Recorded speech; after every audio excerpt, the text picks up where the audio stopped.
histoire. Voici la leur. Il y a des villes qui portent des cicatrices invisibles.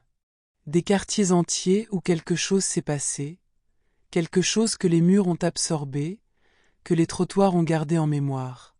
Quelque chose que les habitants de l'époque n'ont jamais tout à fait oublié. L'Est de Paris. À la fin des années 1980. Au début des années 1990.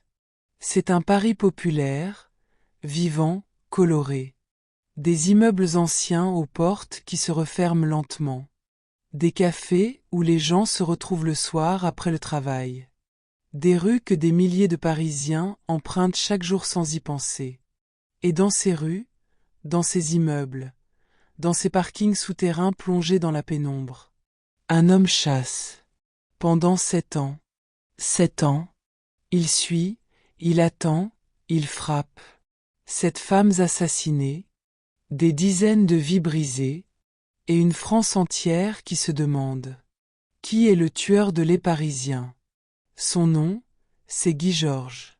Et son histoire est l'une des plus troublantes de l'histoire criminelle française. Parce qu'elle n'est pas seulement l'histoire d'un monstre. C'est l'histoire d'un enfant que le monde n'a pas voulu. D'un homme que la justice a relâché trop de fois. Et d'un système qui a failli. Avant qu'une révolution scientifique ne change tout. Voici l'histoire de Guy Georges, le tueur de l'Est parisien. Mais avant de plonger ensemble dans cette histoire, si vous aimez ce style de narration, si vous appréciez ces récits immersifs qui vous transportent au cœur des grandes affaires criminelles, prenez 5 secondes, laissez un like sur cette vidéo et abonnez-vous à la chaîne Contes Criminels. C'est gratuit, ça prend 5 secondes. Et c'est la meilleure façon de m'aider à continuer à vous raconter ces histoires. Ces histoires vraies, qui méritent d'être entendues. Merci. Et maintenant, plongeons ensemble dans l'obscurité. Pour comprendre Guy Georges, il faut remonter jusqu'à sa naissance. Jusqu'à ce moment précis où le monde a décidé qu'il n'avait pas de place. 15 octobre 1962, Vitry-le-François, dans la Marne. Un enfant né sous le nom de Guy Rampillon. Son père, George Cartwright, est un soldat afro-américain, cuisinier sur la base OTAN de Marly-le-Roi. Déjà marié aux États-Unis, de passage en France, un homme qui ne sait peut-être même pas qu'il a un fils. Sa mère, Hélène Rampillon, travaille dans les bars fréquentés par les soldats américains. Elle a déjà eu un premier fils d'un autre soldat. Guy est son deuxième enfant illégitime. Métis, dans l'Anjou des années 1960. Une situation, dit-on à l'époque, intolérablement stigmatisée.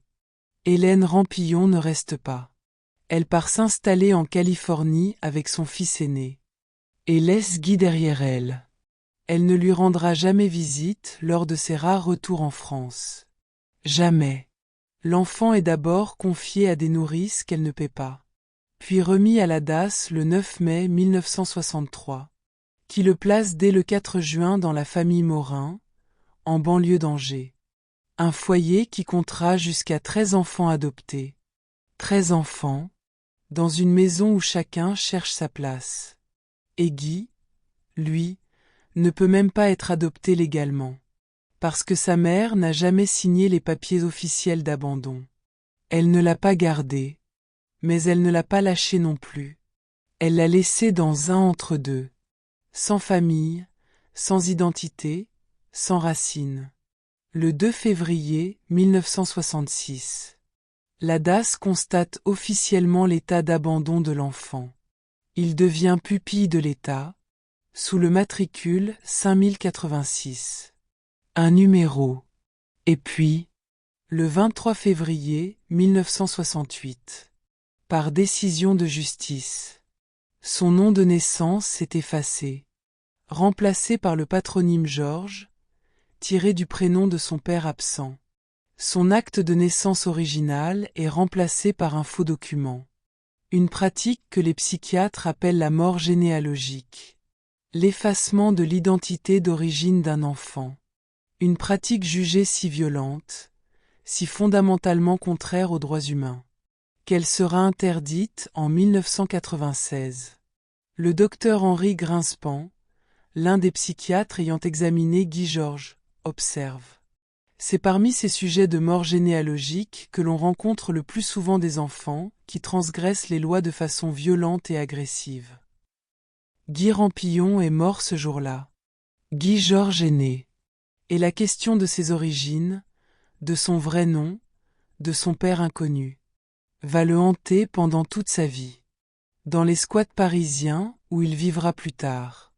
Il se présentera comme le fils d'un général de l'OTAN. Une histoire inventée, romanesque, héroïque, pour combler le vide d'une réalité qu'il ne connaît pas. Ce n'est que bien après son arrestation en 1998, après 2 ans d'interrogatoire, que la vérité sur son père sera enfin établie.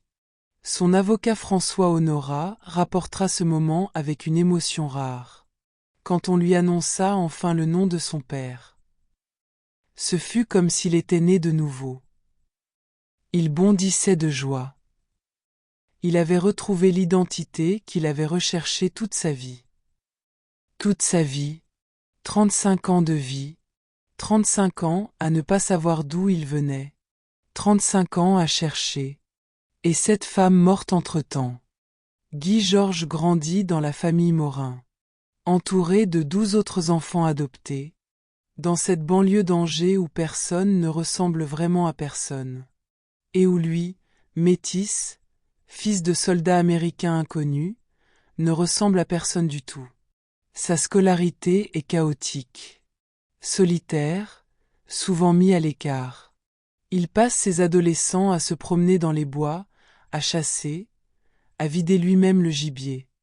Il s'identifie à Joe l'Indien, le personnage sombre des aventures de Tom Sawyer. Ce personnage de l'extérieur, du marginal, de celui qui observe la société depuis ses bords, et qui ne lui appartient pas. Très tôt, une violence impulsive et incontrôlable commence à se manifester. Novembre 1976. Guy a 14 ans. Il tente d'étrangler de ses mains Roselyne de Ruineau, sa sœur adoptive, handicapée mentale. La famille Morin, sur les conseils du médecin, passe l'incident sous silence. Pour lui laisser une chance, dit-on. Cette chance va coûter très cher. En mars 1978. À 15 ans, il récidive. Tentative d'étranglement sur une autre sœur adoptive. Christiane, avec un pied de tabouret en fer. Cette fois, Madame Morin obtient son placement dans un foyer spécialisé. Mais le comportement de l'adolescent ne s'améliore pas.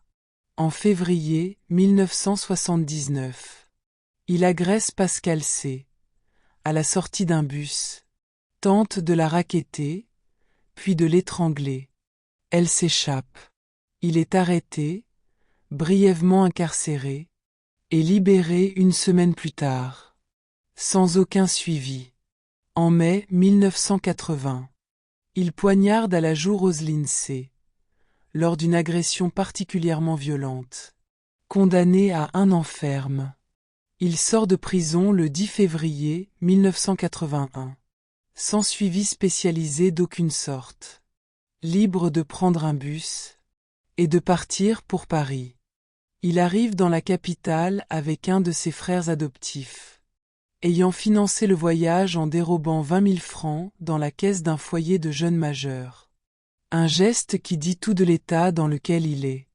Désespéré, sans attache, sans projet, avec juste cette violence qui cherche une sortie. Paris. Novembre 1981. Guy Georges a 19 ans. Il suit Nathalie David, 18 ans, jusqu'à son immeuble. La viole, la frappe de coups de couteau. Miraculeusement, elle survit. La justice conclut à un non-lieu. Son premier crime parisien, totalement impuni. Ce non-lieu, cette décision de ne pas poursuivre, est peut-être le moment le plus emblématique de la longue série de défaillances institutionnelles qui vont permettre à Guy Georges de tuer pendant 7 ans. En février 1982, arrêté pour un vol, condamné à 5 mois de prison, libéré le 30 mai 1982, il agresse Violette K. dans un parking souterrain du 16e arrondissement 8 jours plus tard. Tentative de viol, poignardage, étranglement. Cette fois, il est repris. Jugé en février 1983, condamné à 30 mois ferme. Et puis, le 27 février 1984, lors d'une permission de sortie accordée pour bonne conduite, Guy Georges viole Pascal Nix dans sa voiture le soir même. Et la poignarde. Une permission accordée pour bonne conduite. À un homme qui avait déjà montré à quel point il était dangereux. Une décision qui relève, selon les mots de plusieurs observateurs, de l'inconscience institutionnelle. Rejugé en juillet 1985. L'avocat général requiert 15 ans. Guy Georges n'écope que de 10 ans de réclusion criminelle. 10 ans. Pour un homme qui avait déjà violé, poignardé et failli tuer plusieurs fois. Il profite d'un régime de semi-liberté depuis la prison de Caen. Et le 18 janvier 1991, il s'enfuit. Il rejoint Paris. Et il commence à tuer. Dans les squats de l'Est de Paris, Guy Georges est connu sous le nom de Joe. Joe l'Indien. Le personnage sombre et solitaire de son adolescence, devenu son identité de rue. Il se présente comme récemment libéré après 13 ans de prison pour braquage de banque. Une histoire qui lui confère dans ces milieux de marginaux et de militants un prestige tranquille, celui de l'homme qui a fait du temps, qui a survécu, qui sait comment ça fonctionne. Il séduit son entourage par une attitude décontractée, serviable, à la Belmondo, selon le témoignage d'un psychiatre militant qu'il a côtoyé dans ses squats. Il est charmant, protecteur envers les femmes vulnérables. Des amis et petites amies décrivent un homme attentionné. Il a de nombreuses relations amoureuses.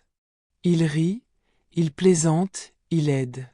Personne, dans cet univers, ne le soupçonne de crimes sexuels. Personne ne se doute de rien. Et pourtant, dans l'ombre, depuis sa fuite de janvier 1991, Guy Georges tue. Il y a quelque chose de vertigineux dans ce double visage. Cet homme qui pleure en déclarant la mort de proches, qui exprime de l'émotion, de la tendresse, de l'empathie apparente, pendant que quelque part dans Paris, une femme est morte de ses mains. Des personnes de son entourage se souviendront plus tard, après son arrestation, que ces moments de larmes coïncidaient exactement avec les dates de ces meurtres. Mais sur le moment, personne ne fait le lien. Personne ne peut imaginer que Joe l'Indien est le tueur de l'Est parisien. Il faut maintenant prononcer leurs noms. Pas comme des numéros de dossier, pas comme des étapes d'une chronologie criminelle, mais comme ce qu'elles étaient, des femmes, avec des vies, des projets, des gens qui les aimaient. Pascal Escarfaille avait 19 ans. C'était le 25 janvier 1991. Elle était assise à la terrasse d'un café. Simplement assise, profitant d'un moment ordinaire. Guy Georges l'a repérée, l'a suivie jusqu'à la rue de l'Ambre, a profité d'une porte qui se refermait lentement pour s'introduire dans son immeuble, l'a doublée dans l'escalier, et a frappé. Pascal Escarfaille est la première, et elle mourra dans son appartement, seule, dans la nuit parisienne. Ce qui se passe ensuite est presque incompréhensible. Le 17 février 1991, Guy Georges se constitue prisonnier dans un commissariat parisien. Non pas pour ce meurtre, mais pour son évasion de la prison de Caen. Il est condamné à 8 mois supplémentaires et libéré le 4 avril 1992. Pascale Escarfaille est morte, et son meurtrier sort de prison moins d'1 an après. Catherine Rocher avait 27 ans, le 7 janvier 1994. Agressée dans un parking souterrain du 12e arrondissement. Retrouvée partiellement dévêtue, plusieurs plaies par arme blanche. Aucune empreinte, aucun ADN exploitable. Et une enquête distincte de celle sur Pascale Escarfaille. 2 affaires séparées, pour le même tueur. Elsa Benadi avait 22 ans, le 8 novembre 1994. Assassinée dans le parking souterrain de sa résidence, dans le 13e arrondissement. Sur cette scène de crime, un détail crucial. Une trace de sang sur un prospectus de théâtre dans la voiture de la victime. Infime, presque rien, mais suffisant pour un homme de science obstiné. Le docteur Olivier Pascal, du laboratoire de génétique du CHU de Nantes, parvient à en extraire un profil ADN. Ce profil, il le baptise SK1, Serial Killer 1. Ce nom, ces 3 lettres et ce chiffre, vont changer le cours de cette enquête. Agnès Niekamp avait 33 ans. Elle était néerlandaise, architecte, retrouvée égorgée à son domicile dans le 11e arrondissement par son compagnon, qui rentre ce soir-là et trouve ce que personne ne devrait jamais trouver. Hélène Franking avait 27 ans. Le 8 juillet 1995. Elle rentrait d'une soirée, violée et tuée dans son appartement. Sur cette scène, une trace de pied. Et enfin, les enquêteurs établissent le lien entre les affaires d'appartement. La presse commence à parler du tueur de l'Est parisien. Magali Sirotti avait 19 ans. Le 23 septembre 1997. Étudiante. Violée et poignardée dans son appartement. 6e meurtre. Commis moins de 4 mois après la libération de Guy Georges. Et Estelle Magde avait 25 ans. Dans la nuit du 15 au 16 novembre 1997. Retrouvée violée et égorgée dans son lit. La dernière. Cette femme. Cette vie, interrompue dans les rues et les immeubles d'un Paris qui ne savait pas encore mettre un visage sur sa peur. Août 1995. Un moment charnière dans cette affaire. Un moment où tout aurait pu s'arrêter. Où 2 femmes auraient pu vivre. Si le système avait fonctionné. Guy Georges est reconnu. Dénoncé à la police après une agression manquée sur Mélanie Bacou dans le Marais. Il est placé en garde à vue. L'enquête sur le tueur de lait parisien est orientée vers lui. Son ADN est prélevé volontairement. Il répondra plus tard, interrogé sur les raisons de ce geste. Je voulais qu'il m'arrête. Il voulait qu'il l'arrête. Ces mots, prononcés avec une froideur désarmante, résument peut-être mieux que toute la nature de ce que vit Guy Georges à ce moment-là. Un homme qui sait ce qu'il est, qui sait ce qu'il fait, et qui cherche peut-être, maladroitement, désespérément, une façon de s'arrêter.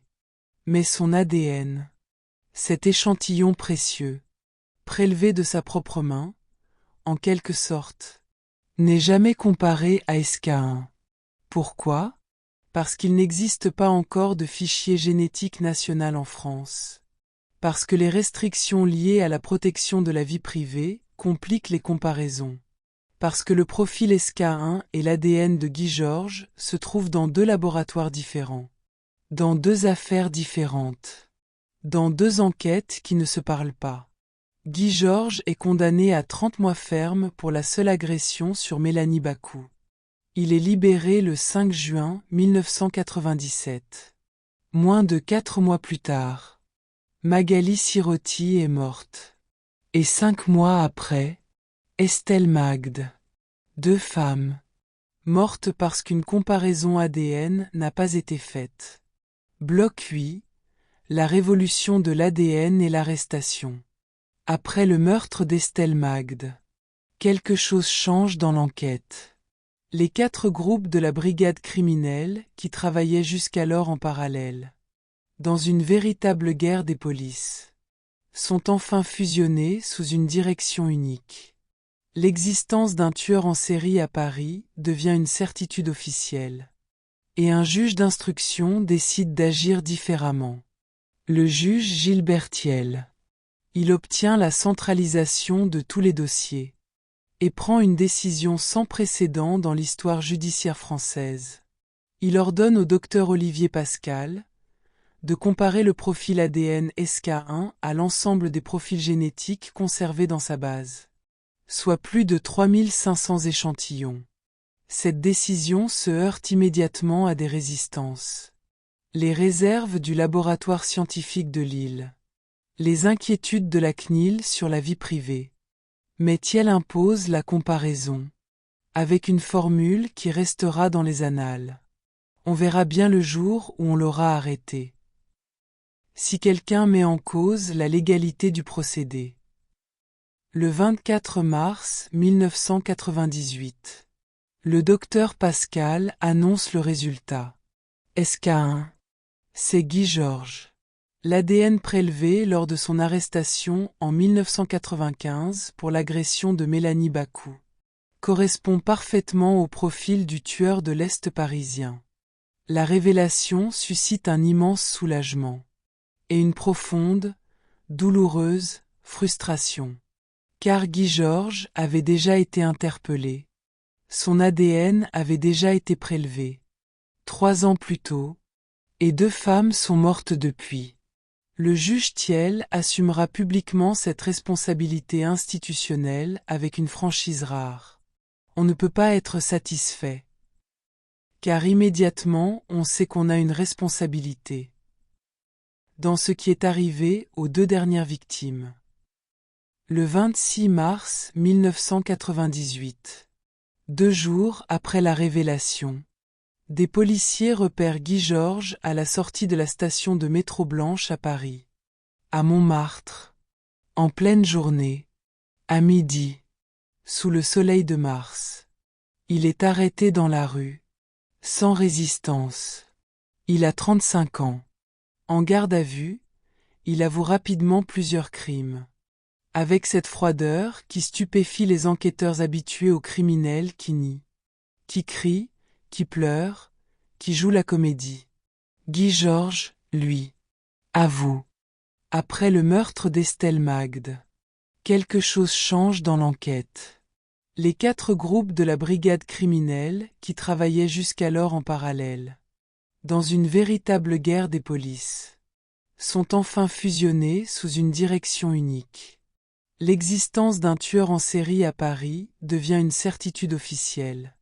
Et un juge d'instruction décide d'agir différemment. Le juge Gilbert Thiel. Il obtient la centralisation de tous les dossiers et prend une décision sans précédent dans l'histoire judiciaire française. Il ordonne au docteur Olivier Pascal de comparer le profil ADN SK1 à l'ensemble des profils génétiques conservés dans sa base, soit plus de 3500 échantillons. Cette décision se heurte immédiatement à des résistances. Les réserves du laboratoire scientifique de Lille. Les inquiétudes de la CNIL sur la vie privée.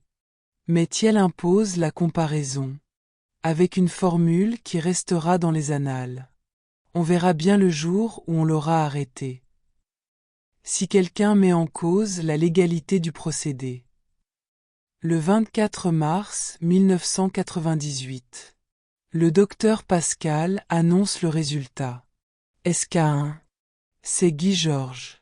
L'ADN prélevé lors de son arrestation en 1995 pour l'agression de Mélanie Bakou correspond parfaitement au profil du tueur de l'Est parisien.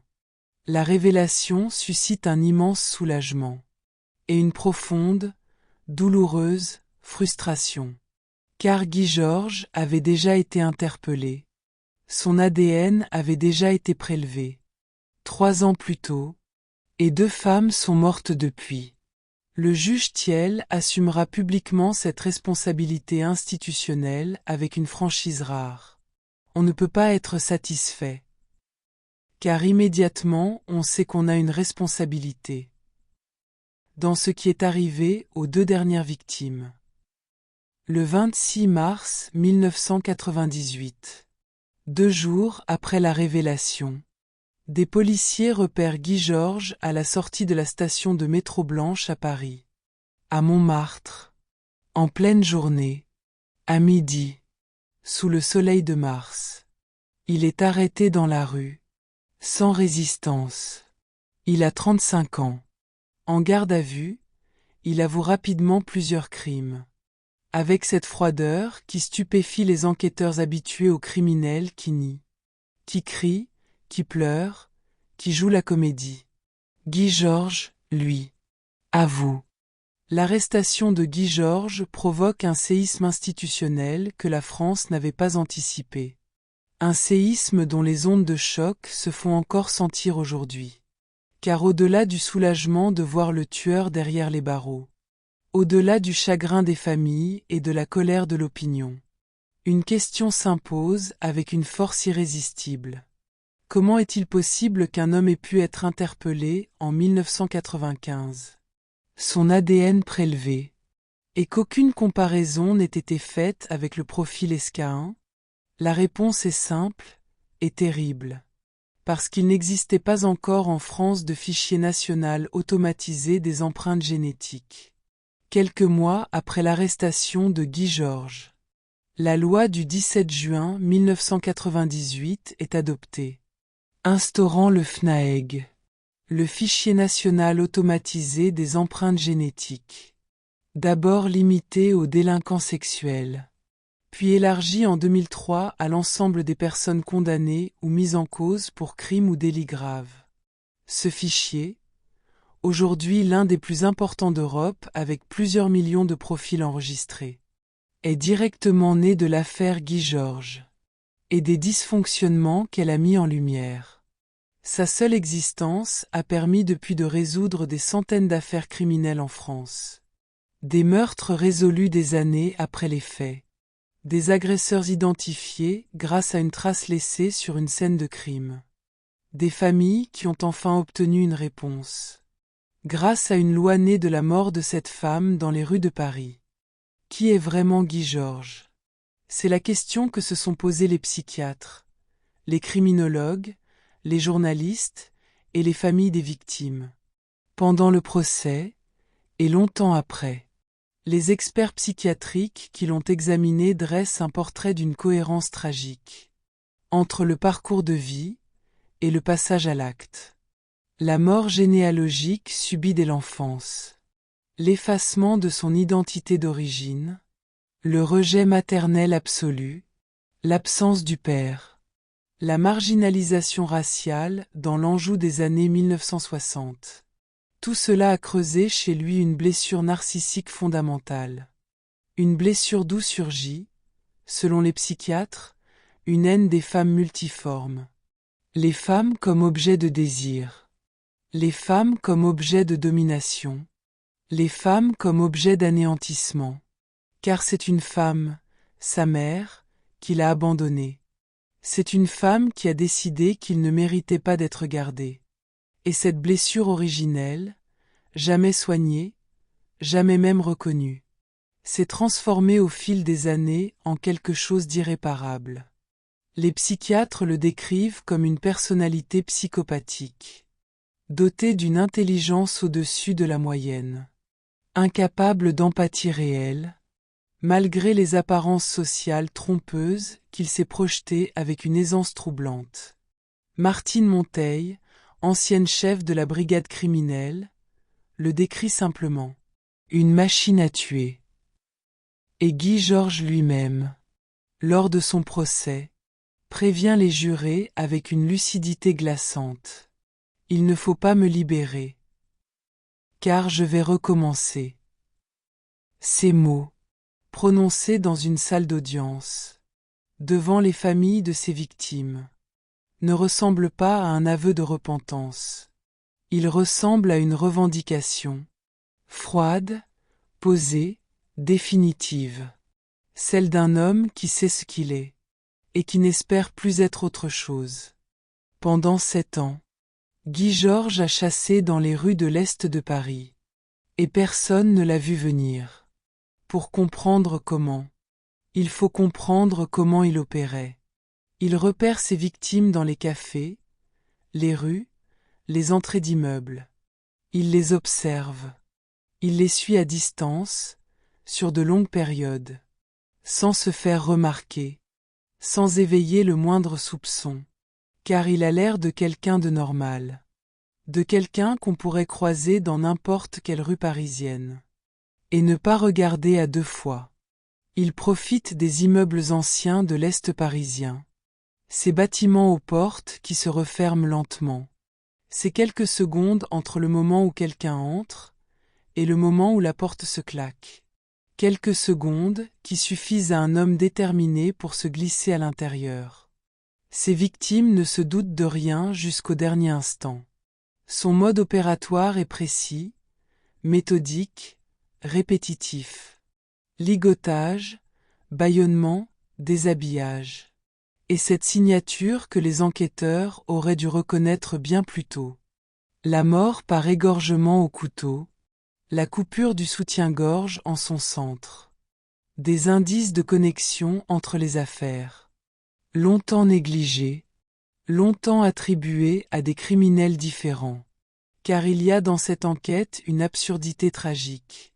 Les crimes commis dans des appartements et ceux commis dans des parkings souterrains ont généré 2 enquêtes cloisonnées, 2 groupes d'enquêteurs qui ne se parlent pas, qui ne comparent pas leurs notes, et qui cherchent donc, sans le savoir, le même homme. Cette fragmentation de l'enquête, cette guerre des polices au sein même de la brigade criminelle, a coûté des vies. 19 mars 2001, la cour d'assises de Paris ouvre ses portes. Et pendant 3 semaines, Paris retient son souffle. Guy Georges comparaît pour cet assassinat précédé de viol, commis entre 1991 et 1997, et pour 4 agressions sexuelles supplémentaires sur des victimes qui ont survécu.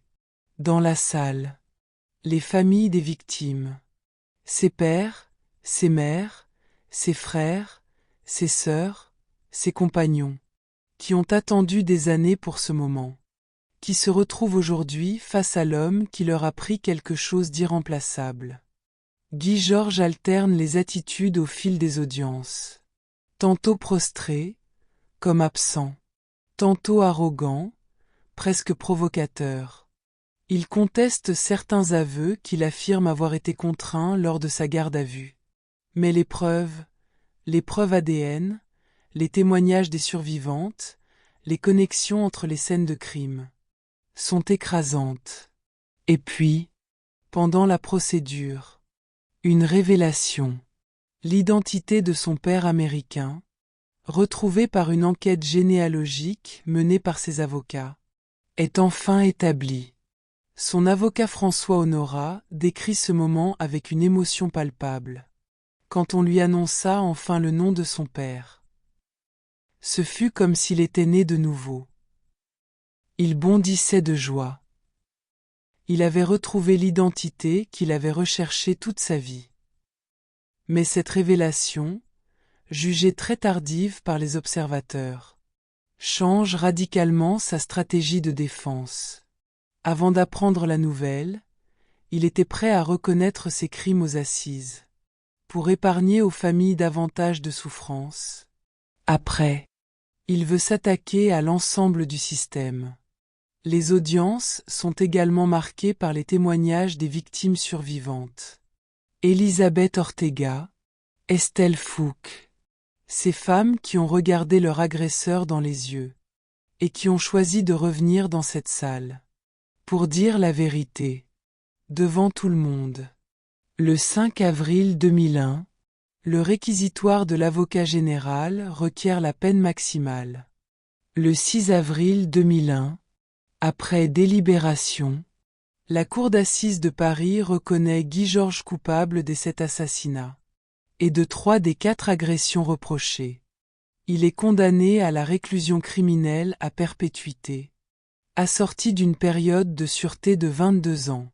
À l'annonce du verdict, il se retourne vers les familles des victimes et déclare avec un calme glaçant: « Je ne sortirai jamais de prison.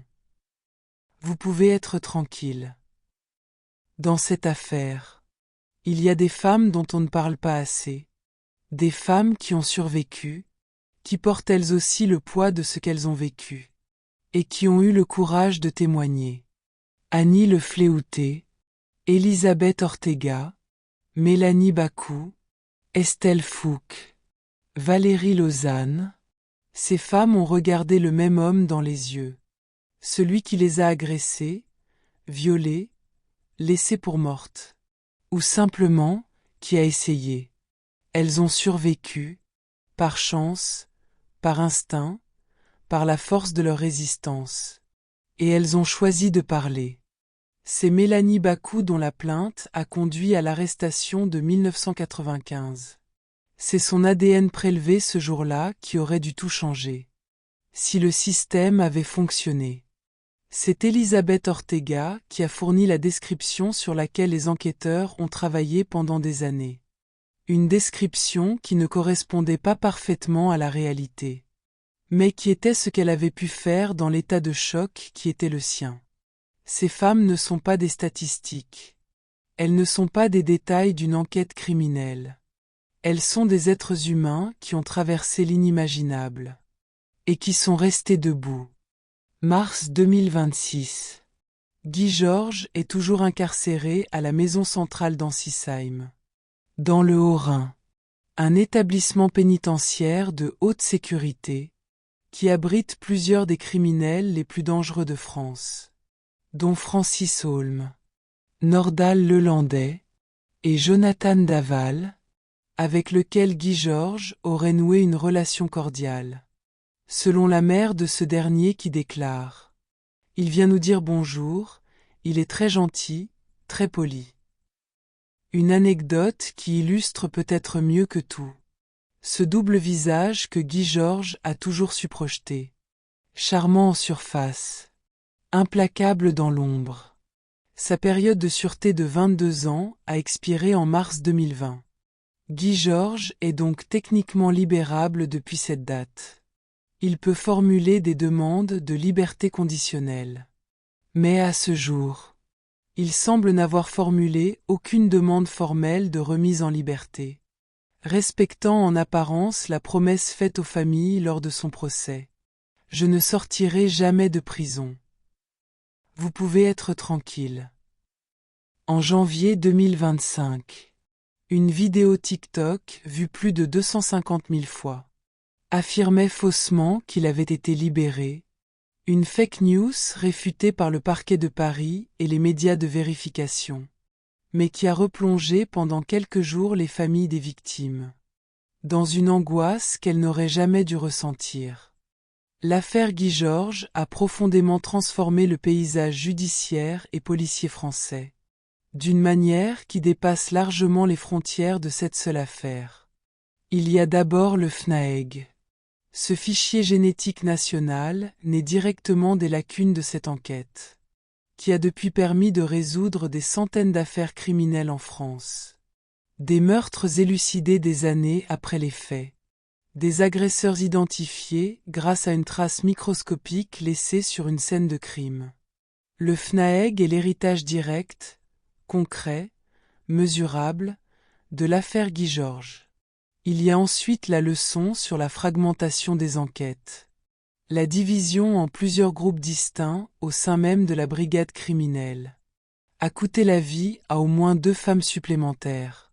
Cette réalité a conduit à une réorganisation profonde des méthodes d'enquête, à une culture de la coopération et du partage d'informations, qui n'existait pas avant 1998.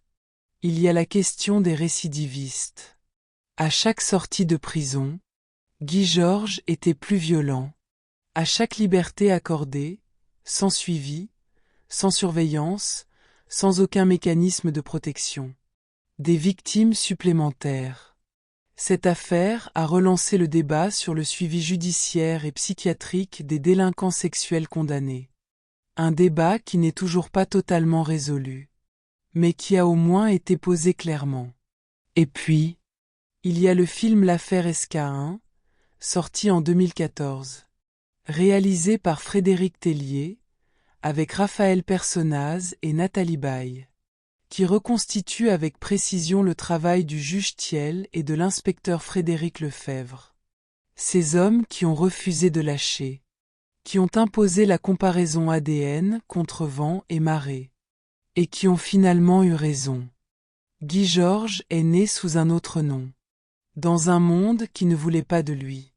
Abandonné par sa mère, ignoré par son père, effacé par l'État, réduit à un matricule, et renommé par décision judiciaire, comme si on pouvait fabriquer une identité sur du papier, et espérer qu'elle tiendrait. Elle n'a pas tenu. Cette histoire n'excuse rien. Et il serait indécent de laisser entendre que le parcours de Guy Georges explique ou justifie ce qu'il a fait. Cette femmes sont mortes. Cette femmes innocentes, qui ne lui avaient rien fait, qui avaient juste le malheur d'exister, d'être seules, d'être au mauvais endroit au mauvais moment. Mais cette histoire pose une question que la société française n'a pas fini de débattre. Que fait-on des enfants que le monde ne veut pas? Que fait-on de ceux que l'État prend en charge et abandonne ensuite, sans filet, sans suivi, sans accompagnement réel? Que fait-on des signaux d'alarme, des premières agressions, des condamnations légères pour des actes qui annonçaient l'irréparable? Guy Georges a été condamné pour la première fois à 14 ans. Il a été jugé, emprisonné, libéré, jugé à nouveau, emprisonné à nouveau, libéré à nouveau. Et à chaque libération, quelqu'un d'autre a payé le prix de cette impunité répétée. L'affaire Guy Georges est l'histoire d'un monstre. Mais c'est aussi l'histoire d'un système qui a créé les conditions de sa propre faillite et qui a attendu la mort de cette femme pour décider de changer. Merci d'être resté avec moi jusqu'à la fin de cette histoire.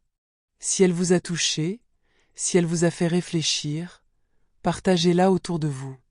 Abonnez-vous à Contes Criminels pour ne manquer aucun épisode. Et rendez-vous très bientôt pour plonger ensemble dans une nouvelle affaire. Jusqu'alors, prenez soin de vous et de ceux que vous aimez.